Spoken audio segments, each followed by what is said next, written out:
Pues hoy volvemos a saltar el charco. Estamos nada menos que en la costa este de Estados Unidos, hablando con una persona que tiene su origen en España, sevillano, y con quien vamos a hablar de dos o tres aspectos muy interesantes del mundo de la hotelería. No te los voy a desvelar antes de empezar, así que estará muy entretenido que te quedes con nosotros. Bienvenido, bienvenida a un nuevo episodio de este podcast Entre lápices y pantallas, en el cual hablamos de todo aquello relativo a lugares de trabajo y modos de trabajar. Yo soy Eduardo Arazola, a estas alturas ya nos conocemos, y este episodio vuelve a estar patrocinado por EASAedro. Ya sabes que puedes entrar en easaedro.com. Y como te decía, hoy saltamos el charco, llegamos a Miami para hablar con Juan. Buenos días, Juan. Muy buenos días. ¿Cómo estamos? Pues estamos francamente impacientes por empezar el episodio, como nos suele ocurrir. Y bueno, pues lo primero de todo, pues ¿quién es Juan y por qué está aquí hoy con nosotros? Pues bueno, Juan es un estudiante de turismo, hotelería de Sevilla, que vio su carrera crecer en España, en Inglaterra y posteriormente en Estados Unidos. Y es una persona que está muy apasionada por el servicio al cliente en hoteles de lujo. Y ahora mismo, pues, con un cargo de responsabilidad en el departamento de Rooms en un hotel aquí en Miami. Actualmente, ¿en qué hotel te encuentras? Pues es el el nombre del hotel, East Miami, pertenece a la cadena Swire Hotels, que tiene la central en Hong Kong. Y la particularidad es que el East Miami es el único hotel que no está en Asia. Entonces, la mayoría de nuestros hoteles están en Hong Kong y en China, pero nosotros en Miami somos el único hotel en esta parte del mundo. Es decir, tenemos una combinación pues de estas que se podría hacer hasta chistes o películas de risa. Un sevillano en Miami en el único hotel asiático que está fuera de Asia. Es decir, que el mundo es un pañuelo y al final pues las combinaciones posibles son todas las que se quieran o todas las que se puedan, ¿no? Sí, Me exactamente. gustaría saber, ya que empezamos a hablar, me gustaría saber cómo es esa percepción de un hotel de lujo fuera de lo que es la zona de Europa, fuera de la zona de Asia y concretamente en Estados Unidos. ¿Qué particularidades puede tener esto del lujo con respecto a lo que pudieran ser otras zonas geográficas? Pues yo entiendo, y por mi experiencia, que el lujo en Estados Unidos, la hotelería de lujo, tiene una aproximación un poco más agresiva, si se puede decir así, en todos los elementos o en todas las partes de un hotel que se pueden adaptar a lo que el cliente requiera. Eh, por decirlo de alguna forma. En otras partes, la mano de obra o el aspecto de recursos humanos, yo lo entiendo que es un poquito más estable y más rígida. Aquí en Estados Unidos se puede adaptar el número de personas que trabajan por día, por semana, por nacionalidad, idiomas, es todo, se trabaja mucho a lo que el huésped necesita en cada momento exactamente. Después de trabajar en España, pues donde hay un poquito de más, no sé llamarlo de rigidez, pero un poco más de estabilidad en las plantillas. Aquí en Estados Unidos las plantillas varían mucho en, en, en, dependiendo de lo que se necesita en cada momento. Está toda la parte del hotel al servicio de la demanda del negocio, por así decirlo. Y realmente en los hoteles que tú has estado, porque bueno, ahora mismo estás en esta cadena, pero tu trayectoria también ha estado muy ligada al mundo de la calidad. ¿Es algo que está dependiendo mucho de la cadena en la que se trabaja o es algo más estable en cuanto a lo que se refiere a la zona o al país? Yo diría que tiene un poco de ambos. Yo diría que el huésped, el huésped americano, o el huésped estadounidense, para ser más correcto, eh, espera que los hoteles funcionen de una determinada forma. En Estados Unidos, en Miami, eh, independientemente de la cadena. Pero si es verdad también que cadenas en las que he trabajado como Ritz-Carlton o como Edition o W, sí tienen un componente de marca y de cultura de servicio muy fuerte. Entonces, también los clientes tienen muy claro qué van a esperar de cada hotel de ese tipo. Y muchos hoteles se convierten en destino en sí mismos. Entonces, eso ejerce, bueno, es una presión añadida, se puede decir, porque el cliente a veces no, o el huésped no decide viajar a Miami y después busca un hotel, sino decide que quiere estar en ese hotel y ese hotel está en Miami, entonces viene acá. Entonces, se convierte un poco en destino el hotel. Y bueno, yo diría que es por eso son ambas, se puede decir que son las dos cosas. Y cuando hablamos de una estancia en Estados Unidos, el paralelismo con, por ejemplo, los regímenes que pueda haber alimenticios en otras partes, es decir, esto de media pensión, pensión completa, alojamiento y desayuno, todo incluido, este tipo de cuestiones, ¿es algo que es frecuente? ¿Se ve con buenos ojos, con malos ojos?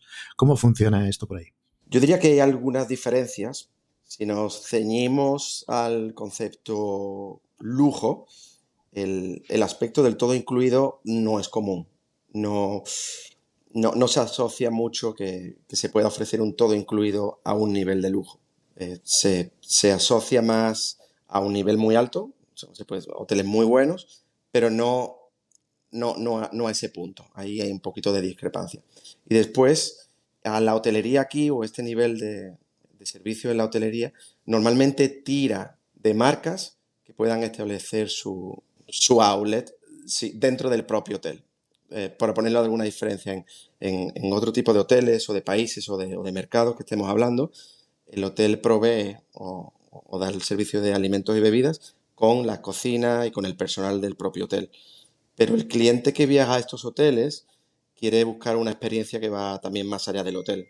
Entonces, pues se busca un chef reconocido o se busca restaurantes independientes que tengan su propio restaurante de ese tipo dentro del hotel para poder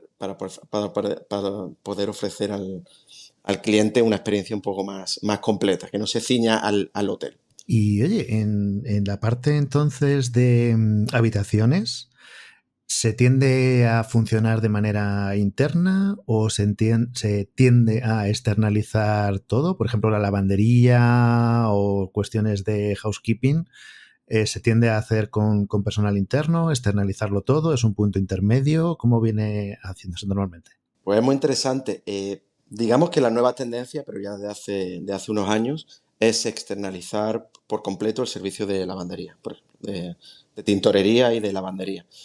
No solamente de la ropa de los huéspedes, también de los uniformes de los empleados y de lo que es la lavandería de todo de todo el linen y el terry de las habitaciones. Eso cada vez más, quedan muy pocos hoteles aquí que yo conozca que lo hagan. Por falta de instalaciones, por el tema del personal, y hay compañías muy competitivas que te ofrecen un buen servicio. En la limpieza de habitaciones también puede que haya una mezcla, un poco. Si hay compañías de staffing muy buenas que te dan el personal. Eh, Se puede conservar la parte de la dirección, del servicio de housekeeping, por ejemplo, del departamento de housekeeping interno, pero mucho personal externo. Entonces, sí, se van externalizando esos servicios. Pues entiendo que cada vez más o se ve que es una tendencia que funciona bien, la verdad. Y entonces, si hablamos de personal externo de limpieza, la primera pregunta que probablemente venga a la mente de mucha gente sería, pues oye, en un hotel de lujo donde hay personal de limpieza externo al hotel, pues el mecanismo que se tenga bueno, las posibilidades que hay de que haya, por ejemplo, robos o que desaparezca algo que se haya dejado en la habitación durante el día, el control que pueda haber sobre ese personal externo ante la posibilidad de que ocurra una incidencia de este tipo. Entiendo que, bueno, pues tendrá algún tipo de mecanismo para que no ocurra, ¿no? Entiendo que normalmente es algo que no ocurre, ¿no? Supongo. Bueno, incidencias de ese tipo las hay en todas partes, ¿no? En mi experiencia, el personal externo, que a lo mejor tengo que puntualizar esto un poquito, pertenece a o trabajan para una compañía externa, pero trabajan en el hotel todos los días. No tenemos un personal nuevo cada día. Es un personal, Ajá. sí, ellos trabajan para una compañía externa, pero tengo que llevan, por ejemplo, en el hotel donde estoy ahora, que llevan años la misma persona. Entonces, bueno, hay un híbrido ahí de trabajo temporal que no es trabajo temporal, es un poquito trabajo para una empresa, pero lo mismo estoy yo aquí en este hotel que en otro. Pero si el trabajador y el hotel están contentos con la posición o con el estado, pues siguen viniendo todos los días, Ujú. la seguimos manteniendo en plantilla y bueno, a nivel de cultura de servicio o a nivel de cualquier otro tipo de protocolo, pues es lo ideal. La ventaja es que cuando el empleado de la agencia o de esta empresa de staffing pues no funciona por cualquier motivo, pues se reemplaza por uno nuevo y es bastante ágil. Entonces te aseguras un poquito que la plantilla se mantiene estable y que la calidad o la, o la, ¿cómo se diría? O como el perfil, sí, o como el perfil de las personas que tienen en plantilla es la que tú quieres. ¿Y cómo seríamos capaces, no sé, así jugando, ¿no? A poner nombres y etiquetas, que esto siempre es un juego, ni Me más ni encanta. menos? ¿Seríamos capaces de etiquetar cómo sería esto de la calidad? O no, no ya la calidad, sino, por ejemplo, si pensamos en República Dominicana, pues probablemente la palabra que nos venga a la mente pues sea la calidez del personal. Sí. Si pensamos, por ejemplo, en Asia, en Tailandia y demás, pues estamos pensando tal vez en algo como de mucho personal atendiendo incluso a menos huéspedes que el personal que hay. En el caso de Estados Unidos, imagino que Estados Unidos es muy grande, entonces en la zona donde tú estás, en la zona este de Miami, ¿qué imagen podría venir a la cabeza cuando se piense en un hotel de Miami? Pues muy interesante, porque bueno, gracias por puntualizar el tema de Miami. Miami, hay personas que ni lo consideran Estados Unidos. Te digo porque obviamente es Estados Unidos, es una de las ciudades más importantes de Florida, si no la que más, pero tiene muchísimas particularidades. Entonces, yo diría que hay un trato o que hay una calidez puede ser de República Dominicana, Cuba, México, Colombia, Venezuela, que es la mayor parte de las personas que trabajan en los hoteles vienen o han nacido en esos países o son de primera generación, eh, sus padres nacieron en esos países. Entonces, al aspecto cultural, pues es muy parecido a cualquier de esos países que me comentas. Pero después, obviamente, las empresas, los hoteles y las compañías son norteamericanas. Los puestos de alta dirección, pues, y los objetivos, la forma de trabajar, pues es norteamericano. Entonces, sería una mezcla muy interesante entre un servicio cálido, un servicio no lento, pero bueno, pero a las personas les gusta tomarse su tiempo para hacer las cosas bien, Ujú. con una exigencia ¿no? Para ser eficaces, para tener un control de gasto, para tener un control de tiempos, de estándares, pues a la norteamericana. Entonces, interesante.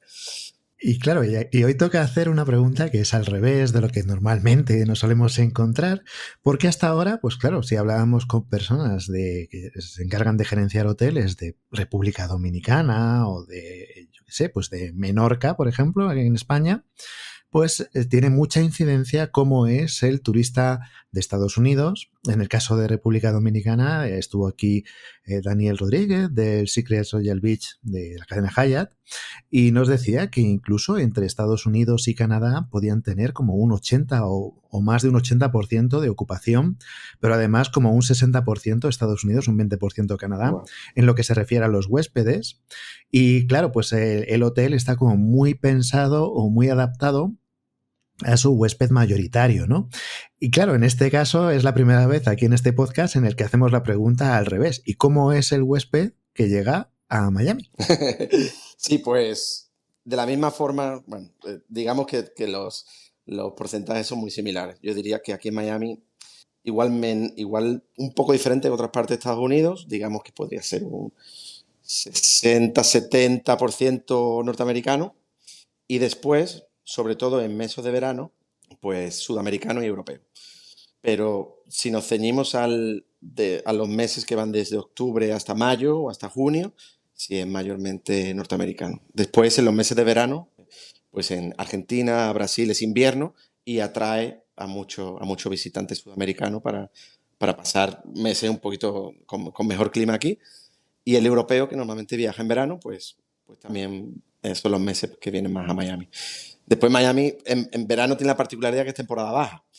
Entonces el norteamericano de Nueva York, de Chicago, de las zonas que son un poquito más frías, pues tiene otros destinos. Ellos prefieren venir aquí cuando hay 2 metros de nieve en la puerta de su casa.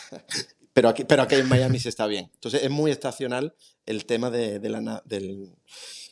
la nacionalidad del visitante. ¿Sí? Y claro, ¿tú dirías que Miami es un destino de playa? Pues se ha vuelto en un destino total, porque tiene su componente de playa muy importante, pero es una ciudad que ha pegado un boom en el tema de negocios importantísimo, sobre todo a partir del año 2020. Muchísimas empresas de Nueva York y de California se han mudado a Miami. El centro donde yo trabajo es la zona de Brickell, que bueno, los headquarters, las sedes de las compañías principales se están estableciendo allí a nivel de Estados Unidos o internacional.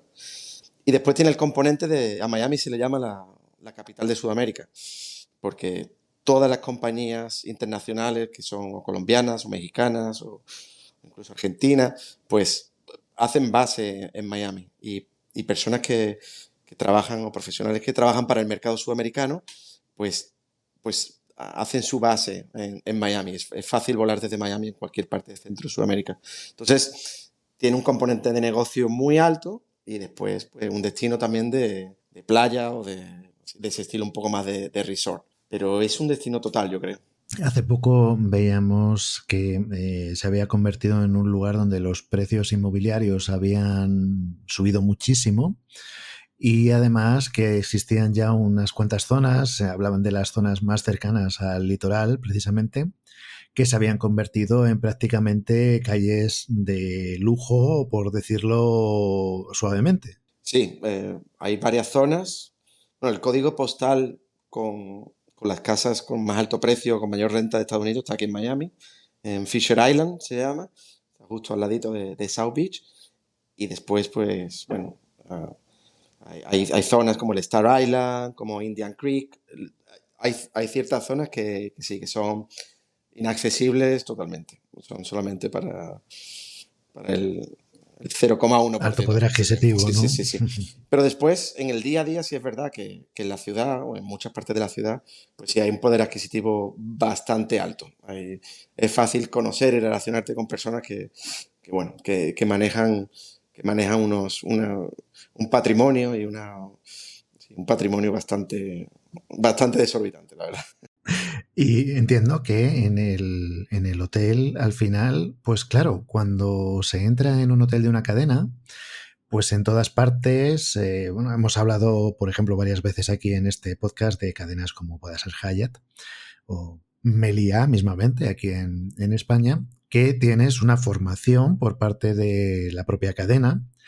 Y claro, estamos acostumbrados a escuchar, pues, sobre todo en casos pues, como IHG, como Hyatt, lo que sería esa formación que proviene precisamente de Estados Sí, Unidos, ¿no? De esa uniformidad que buscan las cadenas para que el cliente esté seguro de que esté donde esté va a recibir unos estándares de calidad y unos estándares de trato sí, que sabe realmente dentro de que esté en un país o en otro, pero sabe que está dentro de esa cadena, ¿no? exactamente.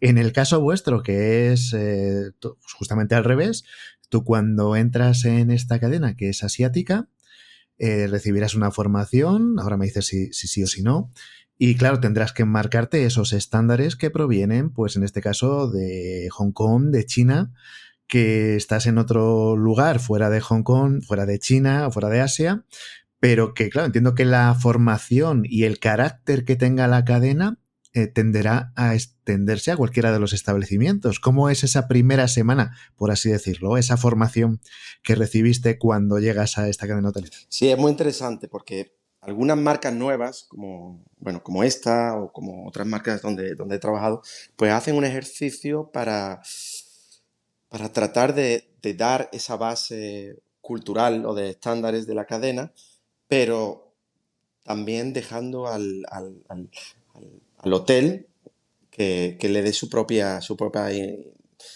sello. Porque, bueno, cuando trabajamos a un nivel así internacional, sobre todo, imagínate, Hong Kong y Miami no tienen nada que ver, pues trasladar aquí a Miami los mismos estándares es un poco complicado. La mano de obra no tiene nada que ver, la cultura es muy diferente, las personas cómo trabajan, cómo entienden bueno, la forma de trabajar es completamente diferente. Entonces, en este caso en particular, se dan unos parámetros. Esta marca tiene una forma de trabajar, de entender el servicio, y después cada hotel, nosotros en este sentido, pues lo versionamos a la Miami, como se puede decir. Sobre todo, nosotros tenemos muchas, obviamente, ¿no? Pues hablamos mucho con las oficinas corporativas y tenemos muchos directivos de los hoteles de allá que vienen acá y bueno, hablamos mucho de las diferencias. Y claro, un hotel, el Hotel East de Beijing, por ejemplo, pues claro, tú tienes a un montón de personas de nacionalidad china nacidas y criadas allí y dirigir a ese personal es completamente diferente que al que el personal hispanoamericano. El personal hispanoamericano aquí pues es mucho más abierto, quiere decir, tiene voz para comunicar todo lo que piensa en cada momento, le tienes que dejar unos niveles de autoridad determinados. Entonces, bueno, pues es tan diferente que se asume en la cadena bueno, que tenemos que hacerlo un poco a nuestra forma. Entonces, en esta primera semana, como tú me comentas, solamente se intenta o se traslada lo que la marca quiere vender, lo que la marca quiere que el huésped vea, ¿no? En ese sentido es arrive at a different place, como llega a un sitio diferente, donde nos identificamos no con el segmento de lujo en todo lo que un huésped puede entender por segmento de lujo, ni a un segmento lifestyle, como otras marcas que quieren eso, que todo se aproxime un poquito más al lifestyle. Queremos un servicio un poco diferente que no se puede encuadrar en ninguna de los segmentos que el cliente puede tener en la cabeza. Y entiendo, por dejar un poquito despejado, lo que voy entendiendo es que en ningún caso, por si alguien lo estaba pensando, tiene pinta de que este hotel en Miami de esta cadena asiática sea, vamos a decir, un hotel pensado para que la gente de China cuando vaya a Miami pues tenga un hotel en el que quedarse, ¿no? Es decir, no van por ahí las cosas, ¿no? Simplemente es un hotel que va a dar el mayor estándar de calidad y que está en Sí, Miami. exactamente. Tenemos huéspedes, pero obviamente que vienen de China o que vienen de Hong Kong, pero son los menos, porque normalmente allí se mueven en esos mercados, a veces tienen que viajar o visitarnos de forma internacional, pero la mayoría de nuestros huéspedes son norteamericanos y latinoamericanos, hispanoamericanos, perdón, y europeos. Entonces, así es. Va a ser muy interesante. Yo quiero aprovechar que estás aquí porque vamos a hablar de calidad. Y claro, pues tenemos aquí hoy con nosotros a Juan, que está trabajando en esta cadena asiática, que también ha trabajado en una cadena como Ritz-Carlton. Bueno, estamos hablando de unos estándares de calidad muy altos. Y realmente, primero vamos a definir, si te parece, en un momento, qué significa esto de la actividad de habitaciones, qué es lo que abarca. Y después vamos a intentar definir de una manera lo más objetiva posible cómo se evalúa esta calidad en los servicios del hotel. Primero vamos a definir qué es lo que abarca tu actividad actualmente. ¿Qué sería? Pues es el servicio de recepción, conserjería, ballet, que es bueno, toda la entrada en el hotel, el porte cochere, todo el tema de aparcamiento, el guest services, bueno, lo que es todo el departamento de bellman, y después todo el departamento de housekeeping, con lavandería, dry cleaning, y ya está. Creo que no me dejo nada más. Podríamos decir que sería, por así decir, lo que está fuera de Food and Beverage, por llamarlo de alguna manera. Sí, digamos que a nivel operativo es lo que está fuera de food and beverage y seguridad, porque en algunos hoteles Ajá. el departamento de seguridad forma parte del departamento de rooms, pero en este caso no, en este hotel no. Ujú. Y entonces ahora, pues la pregunta del millón muchas veces, cuando pensamos en la calidad del hotel, pues evidentemente todo el mundo piensa que es algo que se mide. Pero claro, dices, ¿cómo lo mides? ¿Cómo estableces unos parámetros que sean mensurables para que, digamos, las discusiones acerca de la calidad sean las menos posibles? Y siempre acabamos en una, digamos, una especie de círculo sin salida cuando hablamos, por ejemplo, de cómo medir la limpieza de una habitación, en la que decimos, bueno, pues tú puedes mirar algo y decir que está suficientemente limpio, y alguien puede mirar y decir que eso no está suficientemente limpio. Claro, tú a lo largo de tu trayectoria, pues has pasado por unas cadenas que, claro, pues tiran de espaldas cuando se piensa uno en calidad. Pues hombre, el oír la palabra rich por medio, por ejemplo, pues ya te hace pensar que ahí algo habéis desarrollado o incluso has adquirido una experiencia previa de la propia cadena. Y ahora en este hotel en el que estás, pues tampoco se queda la cosa a la zaga, porque evidentemente el concepto de hotel de calidad está tremendamente arraigado dentro de la propia cadena también. Entonces, ¿qué es lo que, cómo aprendes, vamos a plantearlo así, cómo aprendes a medir la calidad y luego cómo lo haces? Pues vamos a abrir un melón que podemos estar aquí unas horas, pero voy a intentar sintetizar, porque claro, es un concepto bien amplio el tema de... Sí, exactamente. Eh, la calidad, como la estudiamos en la universidad, en los másteres de hotelería, pues bueno, es la cercanía, ¿no? O cómo te puedes acercar a unos ciertos estándares. Entonces, bueno, si tiene que haber 3 sillas, si hay tres, si el ascensor tiene que tener los pasillos estos metros de anchura. Eso es normalmente la calidad, ¿no? Y es sobre todo a nivel europeo, cuando tenemos bueno, pues los protocolos ISO y cualquier tipo de protocolo, o incluso cómo se dan las estrellas en los hoteles en Andalucía, por ejemplo. Son muchas veces parámetros objetivos físicos de, Ujú. de número de ascensores, exactamente, Arquitectónicos. Ujú. número de habitaciones no, pero anchura de pasillos, eh, eh, número de ascensores, altura de... Entonces, bueno, ese tipo de cuestiones. Después hay hoteles muy, muy, muy, muy buenos que no tienen 5 estrellas, pero que tienen un servicio al cliente que, bueno, que es superior a otros hoteles que sí tienen las 5 estrellas, ¿no? Entonces, uno ya ahí se queda un poquito a cuadros diciendo, bueno, entonces, ¿qué es la calidad, no? Después, cuando empecé a trabajar para cadenas norteamericanas, pues tenemos compañías que ahora ya también lo hacen en Europa, ¿no? Y de forma internacional, como Forbes, eh, como AAA, como las propias cadenas que tienen sus propios estándares, que bueno, que realizan auditorías basados en unos estándares, ¿no?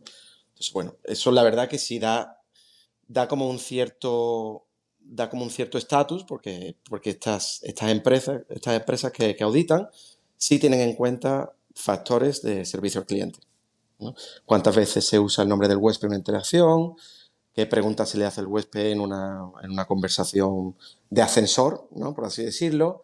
Eh, Cuando se sube algo a la habitación de un huésped, cuántas veces se toca la puerta. Entonces, son ciertos parámetros que ya tocan el servicio al cliente. Pero después hay otra aproximación que es un poquito más agresiva, bueno, que se adopta un poquito más en el lujo, que es la habitación está sucia o limpia o el servicio es bueno o malo, si lo dice el huésped. Y si el huésped dice que está sucio, que el servicio no es bueno, pues no lo es. Y ya está. Entonces, claro, esa vara de medir, pues tiene un componente de exigencia que supera todo el aspecto físico que comenté al principio, todo el aspecto de estándares que comenté en segundo lugar, y es centrarnos en que si los huéspedes dicen o nos mandan o nos dan el feedback de que las camas son incómodas, por mucho que nos guste el colchón o que pasen una auditoría o que nos diga el señor de Forbes que está muy bien el colchón y que es nuevo, pues los colchones no valen, porque es que lo dice el huésped y ya está. Entonces, ahí ya empiezas a nadar en un mundo un poquito más complicado. Y claro, cuando uno piensa en situaciones de calidad, nos viene a la mente, se va a decir, una discusión muy habitual lo de la temperatura, ¿no? Hace frío, hace calor, y entonces uno dice, bueno, ¿no? Vamos a decir cuántos grados hay, ¿no? y luego a uno le parecerá frío, a otro le parecerá calor, pues bueno, pues lo que no es discutible es que estamos a 23, a 28, lo que sea, ¿no? La temperatura de grados que hay. En el caso de los servicios que afectan a una habitación, ¿hasta qué punto puede uno, al margen de esto que estabas comentando de la limpieza, hasta qué punto puede uno objetivizar las cosas que se miden y marcar un objetivo numérico? Bueno, es complicado. Tú puedes estandarizar y puedes, en base a, en base a varios criterios, pues eso, las opiniones de huéspedes que puedes recoger de cualquier forma y puedes establecer un criterio.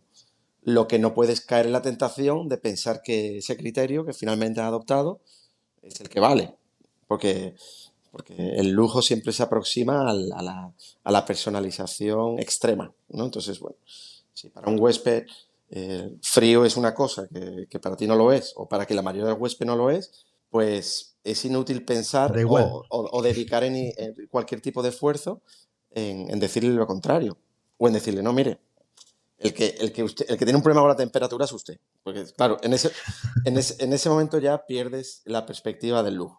Entonces, tienes que tener grabado en el corazón a la hora de este tipo de servicio que, que tienes que llevar una personalización a todas partes. Entonces, tiene que haber un estándar. Nosotros, por ejemplo, en el hotel tenemos el estándar de que la habitación esté a 69 grados Fahrenheit, que serán como 21 o 22 grados Celsius, y las ponemos así. Pero si un huésped pasa mucho frío en la habitación, lo importante es Que no lo pase. disculparse, cambiar, Claro. adaptar el estándar a él, y lo más importante es que si vuelve a venir, la habitación esté a la temperatura que él consideraba que era la adecuada cuando estuvo la última vez con nosotros. Que es cuando se entra en un proceso a nivel de calidad complicado, porque en hoteles de más de 300 habitaciones, cuando, cuando estás personalizando la estancia al extremo, pues son como muchos mini hoteles boutiques en un edificio grande. Entonces es complicado. De hecho, bueno, esta semana comentábamos en nuestras publicaciones precisamente esto, ¿no? De cuando el huésped vuelve, ¿no? Sí. Hemos tenido por aquí, miren, no sé si fue el episodio 2, 3, uno de los primeros de esta serie de hospitalidad, vino Zulema, que era responsable de housekeeping del Gran Hotel Residencia en Gran Canaria, que bueno, es un hotel también de altísimo, muy alto prestigio.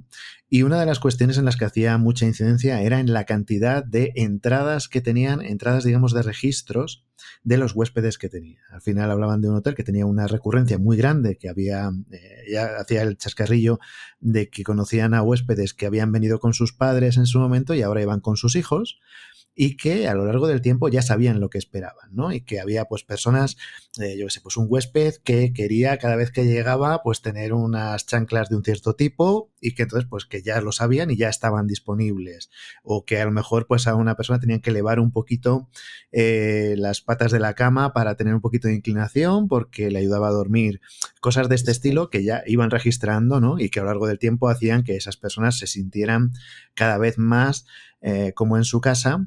Y nosotros lo resumimos, ahora tú me comentas, nosotros lo resumimos con la frase de que tú puedes hacer que el cliente se sienta bien recibido y que te alegras de verle cuando realmente es bien recibido y te alegras de verle, que es un poco no necesario fingirlo, sino si realmente te alegras de que venga y de que vuelva a estar otra vez en el hotel. Y a partir de ahí ya es cuando las cosas empiezan a funcionar. Exactamente.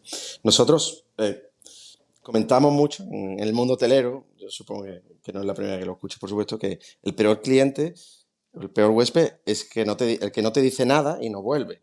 Eso es lo peor, ¿no? Entonces, en ese sentido, el huésped norteamericano es mucho más bueno, teniendo en cuenta esta forma de trabajar, porque normalmente se va a asegurar de hacerte saber lo que quiere. Y te va a decir, no me ha gustado nada estos 2 días que he estado aquí, te voy a decir por qué y voy a volver.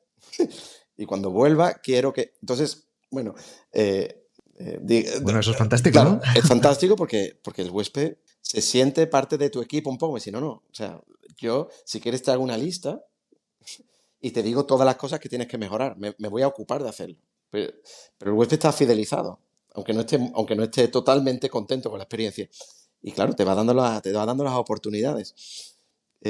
También por otra parte, en el mundo, también especialmente de la hotelería de lujo, pues consideramos que el huésped te da suficiente oportunidades para que tú puedas elevar el servicio y para poder personalizarlo. Si tú no tienes la habilidad para detectarlo y ¿cómo decir? Y para registrar las preferencias y para saber compartirlas con el resto de los equipos y para ponerlas en marcha, ya es un problema del hotel. El huésped va un día a la cafetería y dice, ay, el café está muy caliente, me gusta el café con la leche que no esté ni fría ni caliente, porque me gusta tomármelo deprisa e irme. Pues si te lo dice una vez, o se lo dice una vez a la persona que trabaja en la cafetería, y a partir de ese momento, en cualquier parte del hotel donde el huésped se pide un café, se lo ponen así, ya tienes un huésped por vida, como se decía en Ritz-Carlton, pero es verdad. Entonces, lo que hay que transmitir un poco al empleado de línea, que es el que tiene el contacto con el huésped, es que, que todas esas señales son oro, porque ahí es cuando somos capaces de elevar el servicio. Y por contra es un poco inútil, yo lo entiendo así, cuando el huésped te está dando señales durante los 3 o 4 días que se está quedando en el hotel, no tomas nota de nada, pero al final le envías un email cuando se ha ido diciendo, díganos cómo ha sido su estancia. Pues eso ya, para mí eso ya no es lujo, porque un hotel que realmente está dedicado al servicio al huésped, el huésped podrá pensar, he estado hablando con muchas personas, me he pedido café, he corregido al personal, he dicho que esto me gusta más, esto menos. Cuando me han hecho la habitación, he hablado con la persona del servicio de limpiar habitaciones, que me gusta la almohada aquí así, pero ahora me pides que te lo vuelva a escribir en un email, porque tengo que hacer tu trabajo. O sea, ya deberías saberlo. Y yo tendría que volver y debería. Entonces, bueno, esa es un poco la mentalidad. También vamos a intentar detectar. Mira, una de las cosas que más nos gusta del trabajo que realizamos cuando vemos, por ejemplo, en las habitaciones, entra a lo mejor personal de limpieza. El personal de limpieza, cuando está trabajando, digamos que nadie le está viendo. Y entonces siempre te queda la duda de, oye, pues yo qué sé, imagínate unos vasos que haya en la estantería, ¿no? Esos vasos se limpian, no se limpian, se les echa un vistazo y si cuela, cuela, o si, bueno, se estira un poco la alfombra, etcétera, y aquí no ha pasado nada, se da un poquito de paño por el grifo si acaso hay algo de restos de cal y se queda suficientemente aparente, o si realmente se hace esa limpieza que cabría esperar para mantener, al final la limpieza es una cuestión de salubridad, Claro. ¿no? De evitar pues posibles contagios, contaminaciones, etcétera. Si un cliente ha estado ahí anteriormente, estaba enfermo o lo que fuera, y el que venga detrás, pues que esté suficientemente, vamos a decir, a salvo de contagiarse, etcétera, ¿no? Una de las cuestiones más satisfactorias es cuando vemos pues que efectivamente ese equipo de limpieza que entra le esté mirando a alguien o no le esté mirando a nadie, está realizando ese trabajo por pura convicción de que eso es lo que tiene que hacer, y aunque tarde más o le cueste más esfuerzo, porque entiendo que el tiempo por habitación se establece dentro de la cadena precisamente de rooms, ¿cómo veis vosotros, cómo os podéis asegurar o cómo podéis estar lo más seguros posible de que efectivamente, claro, tú no tienes una persona de supervisión en cada una de las habitaciones que se está limpiando, a lo mejor me dices que sí, que pudiera ser, o qué mecanismo seguís para que cuando nadie está mirando el trabajo se esté realizando de la manera tan completa como teóricamente debería? Pues, pues muy buena pregunta, porque realmente hay personas todavía que piensan que en las habitaciones hay cámaras detrás de los televisores, pero no, no las hay. Bueno, que yo conozca por lo menos. Pero sí, realmente lo que hace la persona de limpieza cuando está sola dentro de la habitación solo lo sabe ella. Después nosotros tenemos dos formas de hacer el check and balance, como dicen aquí. Nosotros tenemos personal de supervisión que sí supervisa habitaciones, supervisa el trabajo que ha hecho la camarera de piso, y después tenemos la prueba más grande de todo, que es el cliente. El huésped que se queda en la habitación y te dice lo que él piensa. Entonces, bueno, volvemos un poquito al punto anterior. El problema es cuando la señora que limpia la habitación te dice, yo la sábana sí la cambié, y el huésped te dice, ella la sábana no la cambió. Cuando el hotel, Uh -huh. o en este caso el departamento de housekeeping, trata la cuestión como he said, she said, como dicen en inglés, como, bueno, él dice una cosa, ella dice otra, pues no pasa nada. La aproximación que hay que hacer es que el huésped siempre tiene la razón. Entonces, bueno, yo creo como le digo yo a las camareras de piso, ¿no?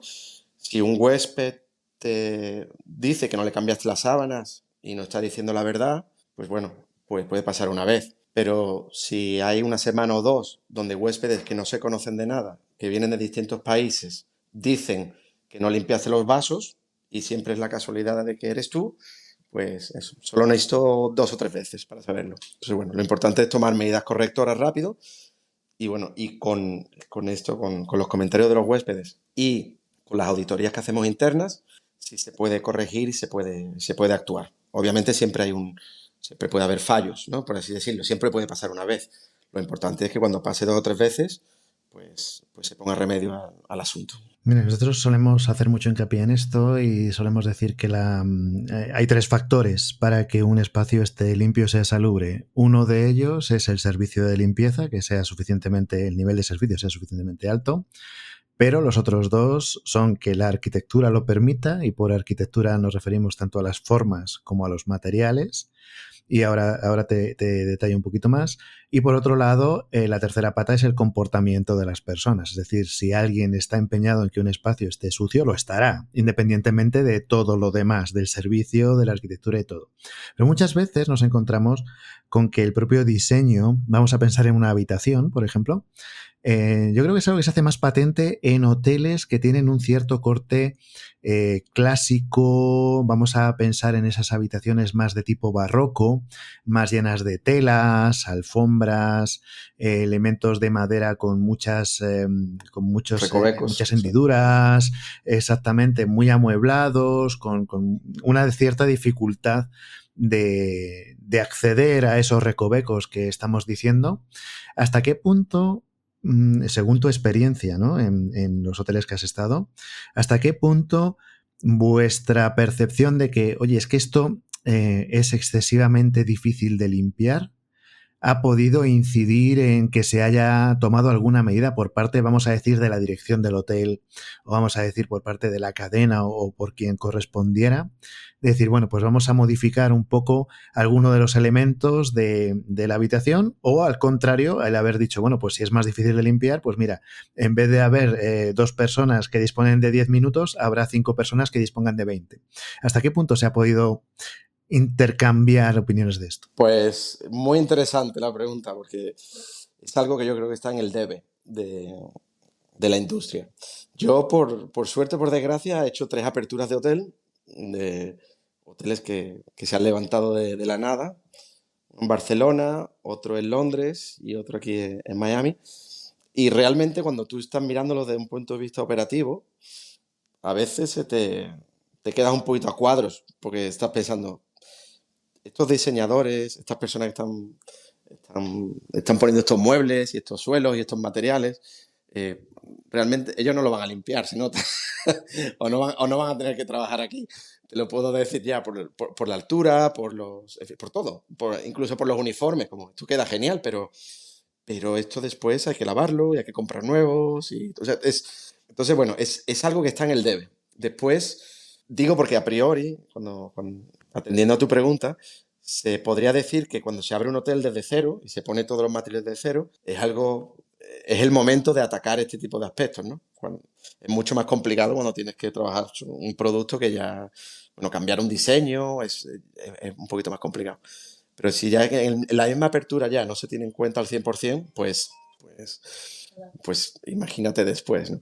No, después estamos nosotros, las personas que trabajamos en las operaciones, pues luchando un poquito contra esto, ¿no? Si es mejor con alfombra, quitar la alfombra, qué tipo de alfombra, la ropa de cama, las cortinas. Sí, tenemos que ir empujando un poquito para hacer ver, pero bueno, como cualquier otra cosa de calidad. Lo mejor es el dato, ¿no? La data, como dicen aquí. Entonces, bueno, si yo puedo, yo me empeño mucho en poder trasladar cuántas horas de más, cuántos productos de limpieza de más, cuánto tiempo se malgasta o se usa en limpiar un tipo de material o un tipo de habitación que está diseñada de una forma, si fuera diferente, que al final es lo que entiende todo el mundo, el dinero, ¿no? Cómo cambia todo, ¿no? Cómo deficiente podemos ser y y cómo podría ser mejor si cambiáramos algunas cosas. Y eso no es operativo, eso lo entiende todo el mundo. Pero ahí sí que hay algo básico, y es decir, la experiencia, cuando hablas, por ejemplo, de abrir un hotel, pues se entiende que, oye, se diseña un edificio, se diseña un espacio, se decora, etcétera, pero que eso es como la mitad de la gracia. La otra mitad de la gracia es dimensionar lo que son los servicios y los equipos, ¿no? Entiendo que en estos casos lo que siempre ha sido súper valioso es que si tú vas a abrir un hotel, pues imagínate, pues lo que estamos hablando ahora de la cadena East, ¿no? Eh, ¿Cuántos puede tener? Pues un montón de hoteles, y que ya a lo largo del tiempo se han ido puliendo este tipo de cosas, y ellos ya tienen, pues mira, si ponemos unas habitaciones de este tamaño, con este tipo de mobiliario, con este tipo de acabados y demás, para conseguir este estándar de limpieza, vamos a necesitar pues que se dediquen pues 15 minutos por 5 personas.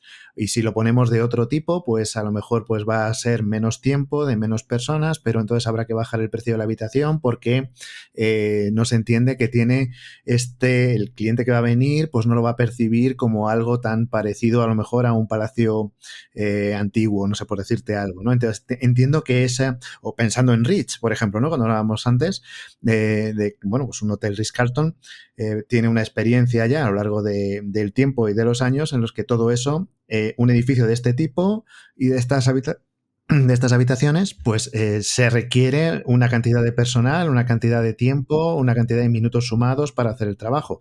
Entiendo que esto, si no te apoyas en una experiencia previa tan grande, tiene que ser una labor de apertura, pues prácticamente a decir, mira, hago unas cuentas y luego voy corrigiendo.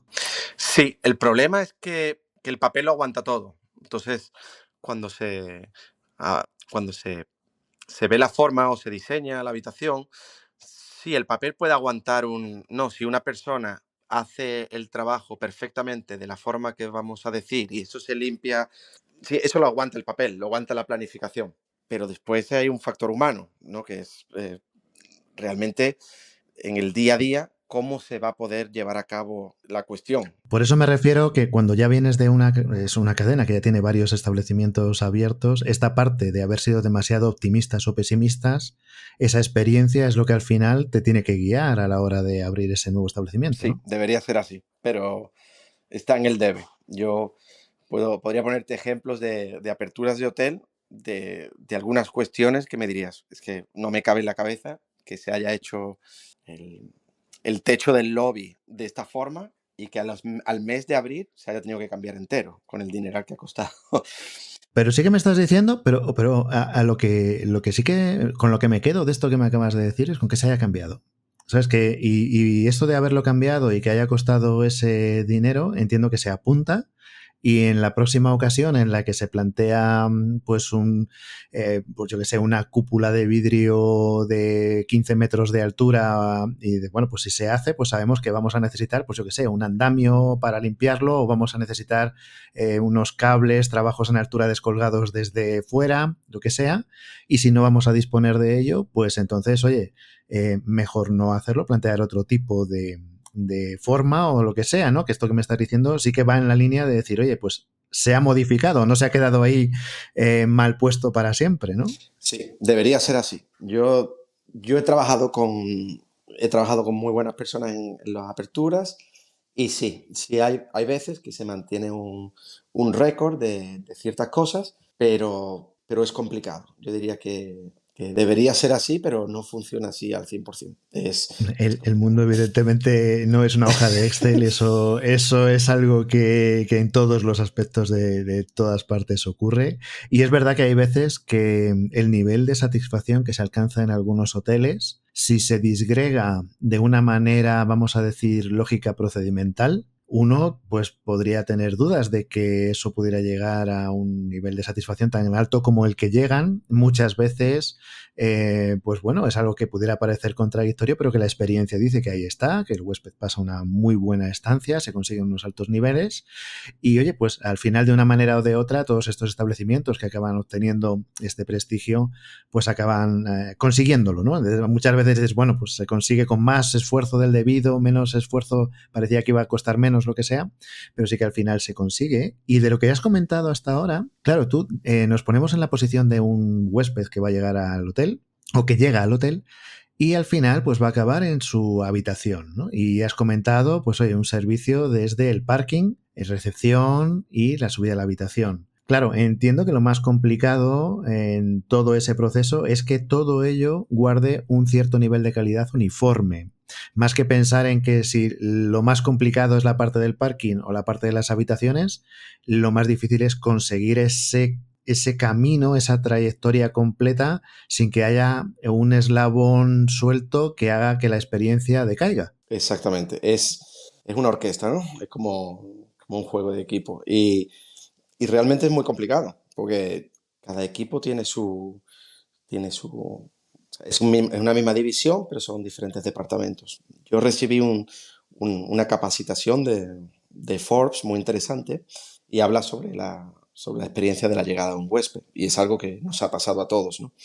Que llegas al hotel, te abren la puerta del coche y el que te abre la puerta dice, ¿qué tal? ¿Cómo ha ido su vuelo? ¿Todo bien? Sí, sí, todo muy bien. El vuelo se ha retrasado, pero ya ha llegado. Ah, muy bien. Se me ha perdido una maleta. Ah, pues le ayudamos. Y ahora llegas a la recepción. Buenos días, bienvenido al hotel. ¿Cómo ha ido su vuelo? Ah, bien. Y cuentas lo mismo, ¿no? Dices, bueno, son buena gente, ¿no? Tienen un servicio cordial. Pero después el chico que te sube las maletas en el ascensor te pregunta cómo ha ido tu vuelo otra vez. Entonces, ya eso ya empieza a distanciarse del lujo, Te empieza a del cansar. servicio intuitivo, ¿no? Dices, esto está poco trabajado.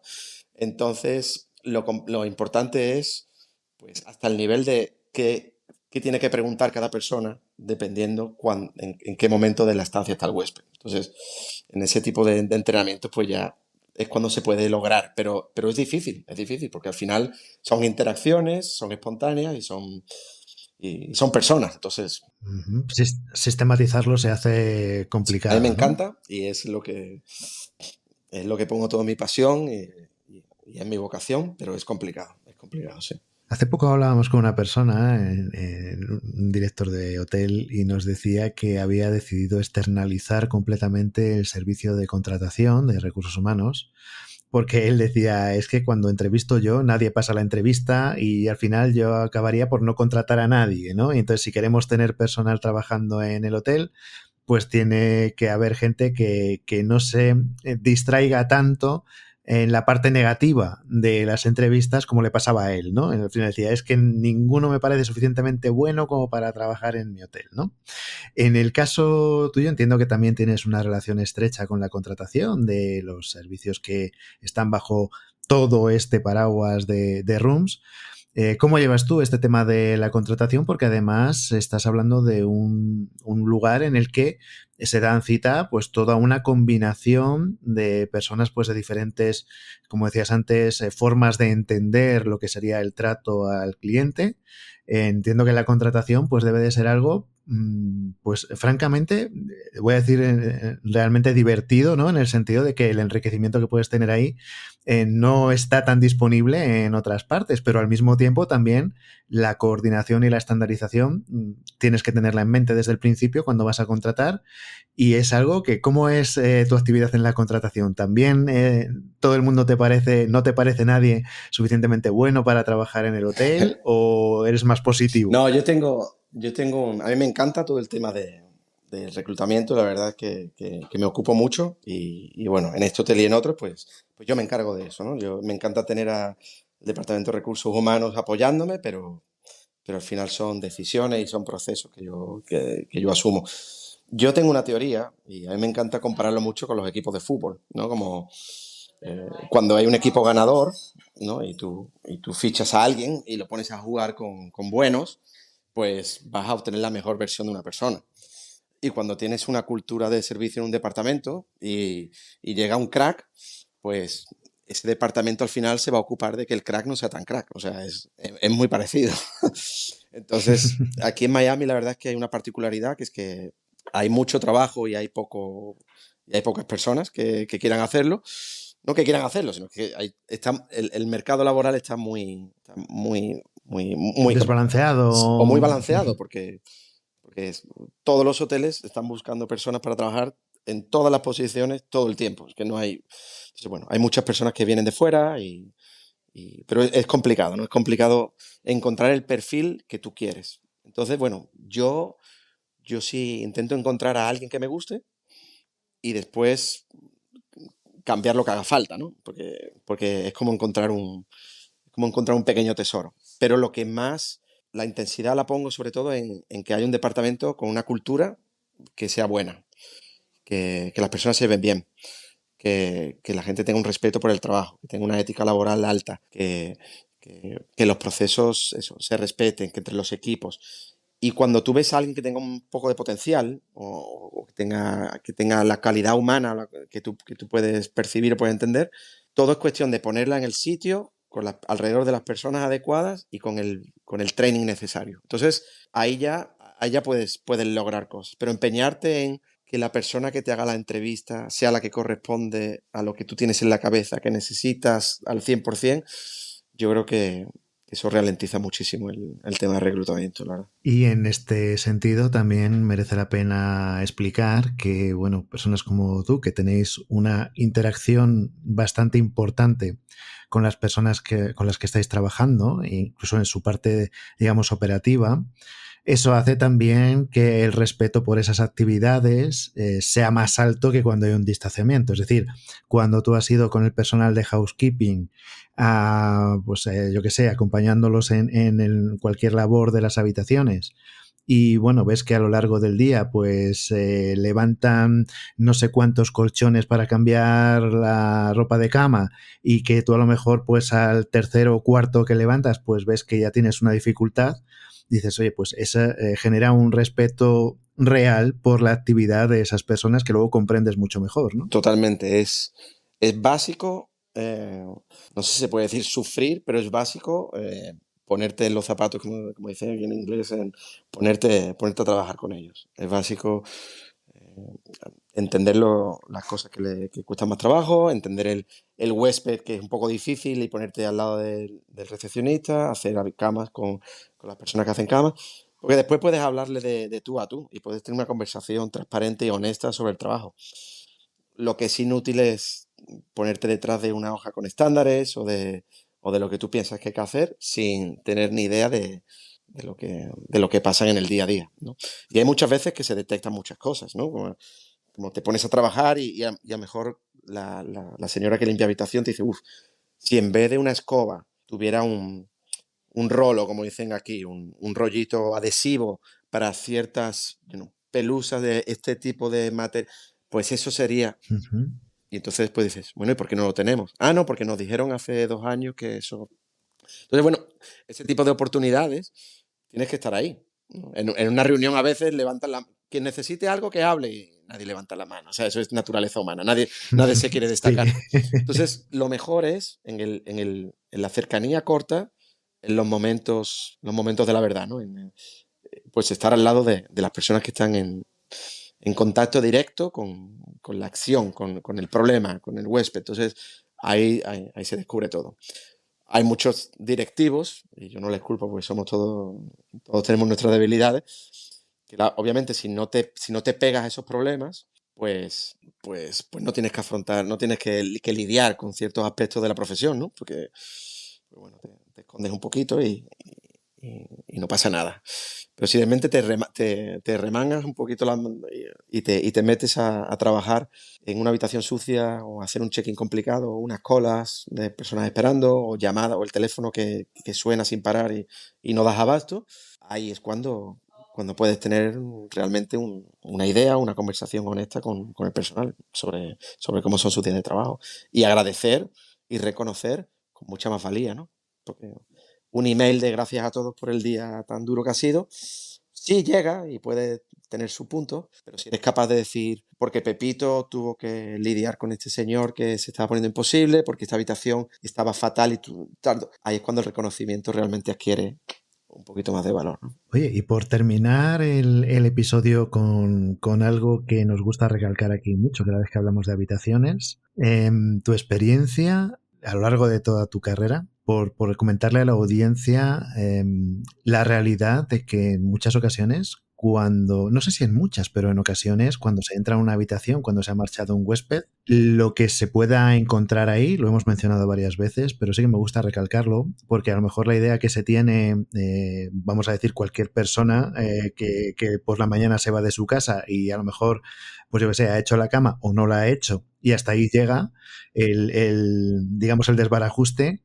En el caso de los hoteles, el desbarajuste después de una estancia puede ser algo que pudiera parecer inverosímil a alguien que no lo haya visto.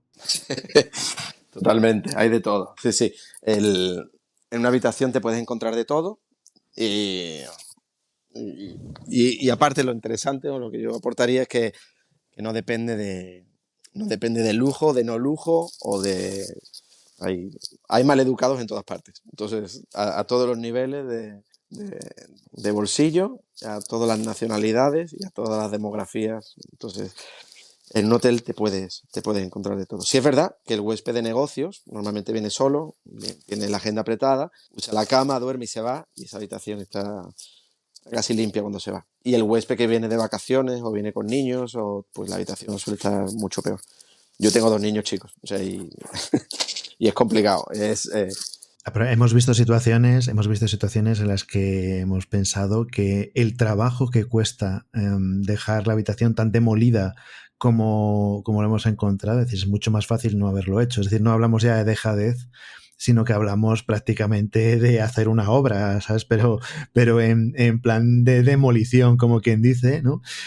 Porque sí que más allá de que efectivamente la habitación tiene un uso y que efectivamente, oye, pues si hay más personas, si van en un ambiente pues a lo mejor más relajado, más festivo, etcétera, pues evidentemente va a tener una repercusión el estado de la habitación, pero dentro de la normalidad. Pero sí que hay que entender que hay situaciones en las que no estamos hablando de un uso normal, estamos hablando de encontrarse la habitación de una manera que a lo mejor entiendo yo que si tenéis establecido que, pues yo que sé, que una habitación se tarda 20 minutos en preparar, pues habrá de vez en cuando alguna llamada que digan, oye, dame 2 horas, o que mira, que en vez de 5 necesitamos 100 personas y que vengan albañiles, fontaneros y pintores para poner esto en orden, ¿no? Evidentemente es algo que sabemos que existe en cualquiera de las, como dices, cualquiera de las gamas y que bueno, pues simplemente me gusta recordarlo porque dentro del mundo profesional pues se sabe, pero fuera del mundo profesional pues hay personas que a lo mejor no se hacen a la idea de la magnitud del estado en el que queda una habitación muchas veces cuando hay que afrontar y decir, venga, y esto hay que dejarlo impecable, ¿no? sí. Y que muchas veces me imagino que habrá huéspedes que digan, oye, pues esta habitación no está tan limpia y que lo está escuchando, dije, si lo hubieras visto hace 3 horas, Sí. pues te parecería increíble el estado en el que la hemos Sí. dejado, Hay un ¿no? par de aspectos interesantes con esto porque hay que relativizar un poco. Yo, por una parte, cuando considero que es excesivo lo que se ha hecho en una habitación, yo aplico un cargo al huésped, yo le cobro más. Le hago un cargo de deep cleaning en el hotel para usar términos penales, cuando hay ensañamiento, ¿no? Una cosa es hacer una fiesta y una fiesta pues deja la habitación fatal, pero otra cosa es lo que tú dices, como es activamente ir a dejar las cosas de una forma que no es por dejadez, ¿no? Entonces yo tomo mis fotos, hago un cargo, se lo cargo en la tarjeta del huésped y si el huésped no considera que es correcto, pues vamos a hablarlo, pero voy con esas. Pero después con las personas que limpian, sí, se les da el apoyo, pero yo también hablo mucho de esto con el departamento de housekeeping.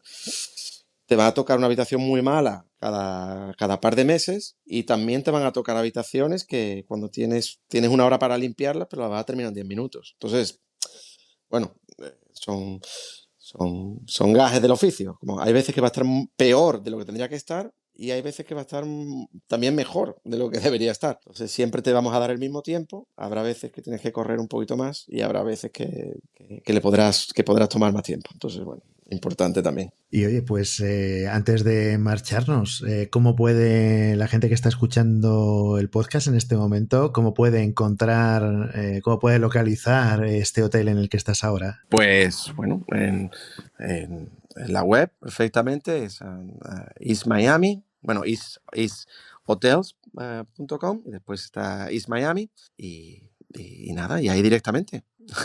Lo dejaremos en las notas del programa y también a modo de enlace para que no haya problemas con el deletreo No, ni, seguro que lo ni hay. No cuestiones sé si, así. no sé si exactamente así, pero bueno, sí.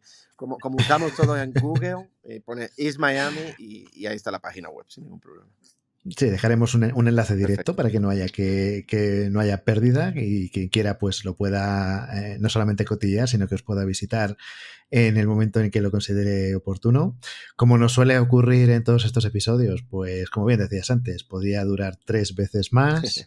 En este momento cabe recordar que siempre que recibimos a un invitado lo recibimos por primera vez y es tal cual, por primera vez. Es decir, Juan estará por aquí en otras ocasiones, eso dadlo por seguro, porque hay muchas cosas de las que hablar en las que Juan puede aportar mucho valor. Y oye, pues a las personas que nos han escuchado, pues agradeceros que hayáis estado aquí como siempre y emplazaros al próximo episodio. Y en el caso de Juan, pues oye, agradecerte mucho porque nos consta que has tenido que cuadrar horarios, reuniones, etcétera, para hacer este hueco y finalmente haber podido coincidir con nosotros, cosa que se agradece muchísimo, y agradecerte todo lo que nos has contado. Pues Eduardo, muchísimas gracias a ti. Tú también has tenido que mover un par de llamadas para, para que cuadremos. Te lo agradezco mucho. He estado muy a gusto. Recomiendo a todo el mundo que se acerque a tu podcast, a este tiempo contigo, a esta charla, que la verdad la he disfrutado muchísimo. Y bueno, y como dices, pues que sea la primera, pero no la última. Así es, así será. Un abrazo y a todos los demás, pues hasta el próximo episodio.